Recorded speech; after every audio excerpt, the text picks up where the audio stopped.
ಒಂದು ಶ್ರಮ, ಒಂದು ಪರೀಕ್ಷೆ ನಮಗ್ ಬಂದಾಗ ನಮ್ಮಲ್ಲಿ ಏನು ಬರ್ತತೆ? ತಾಳ್ಮೆ ಬರ್ತತೆ. ಆ ತಾಳ್ಮೆ ಬರಕ ದೇವ್ರ ಶ್ರಮ ಮಧ್ಯದಲ್ಲಿ ನಮ್ಮನ್ನ ನಡೆಸ್ತಾನ.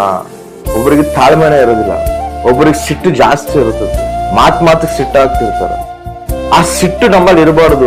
ಸಹನೆ ಉಳ್ಳವರಾಗಿ, ತಾಳ್ಮೆ ಉಳ್ಳವರಾಗಿ, ದೀನ ಮನಸ್ಸು ಉಳ್ಳವರಾಗಿ ನಾವು ನಡೆಯುವಂತವರಾಗಿರ್ಬೇಕು. ಆ ತಾಳ್ಮೆ, ದೀನ ಮನಸ್ಸು, ತಗ್ಗಿಸ್ಕೊಳ್ಳುವಂತ ಸ್ವಭಾವವು ನಮಗೆ ಯಾವಾಗ ಬರ್ತೈತಪ್ಪ ಅಂತ ಹೇಳಿದ್ರೆ ಶ್ರಮ ಮಧ್ಯದಲ್ಲಿ ನಮ್ಮನ್ನ ನಡೆಸಿದಾಗ ನಾವು ಕೇಳ್ಬೇಕು ದೇವರಿಗೆ, ಅಯ್ಯ ಈ ಶೋಧನೆ ಎದುರಿಸುವಂತೆ ತಾಳ್ಮೆ ನನಗೆ ಅನುಗ್ರಹಿಸು ಪ್ರಭು, ತಾಳ್ಮೆ, ಓರ್ಪು, ಸಹನೆ ನನಗೆ ಅನುಗ್ರಹಿಸು.